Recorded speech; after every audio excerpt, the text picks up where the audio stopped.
sa harapan ng iyong kalaban, talagang mano-a-mano ito.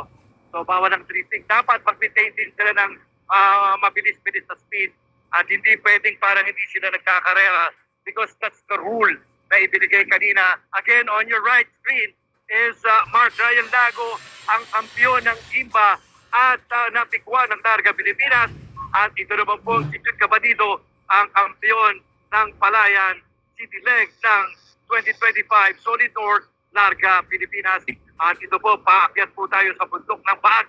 Sino ang mauunang tumawid sa finish line sa bundok ng Baag? Yan at ang lahat ng ito ay masasagot sa pag-unfold po ng one-on-one first in history ng Larga Pilipinas. At sa cycling na meron po tayong mano-a-mano, one-on-one laban ng dalawang siklistang ito. Panoorin po natin. Kasamang Snow. Okay, Bobby.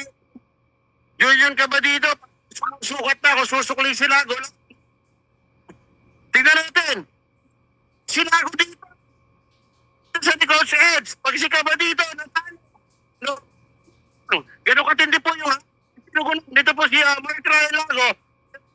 Si ka ba dito, nako. Sisikap po siya ng gusto. Tingnan natin kung sino po ang mananaig sa viewpoint ng kung sino po sa kanila ang magwawi. Pakiramdaman po, final 5 kilometers of the race, huling 5 kilometro.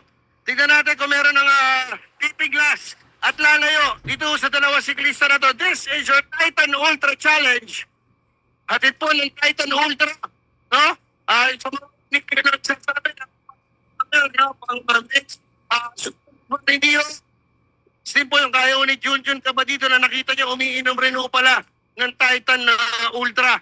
No? Marami yung, alam niyo sa sa Amerika, may tinatawag tayong nakalimutan ko lang yung tawag doon, parang eugenics, yung parang yung mga bagong mga teknolohiya, kanila pong ginagamit para mas ma-improve ang kanila pong stamina at kanila pong performance. But this is different from the pinagbabawal na performance enhancing drugs. No, it's just that ito pong Titan Ultra po, natural ito.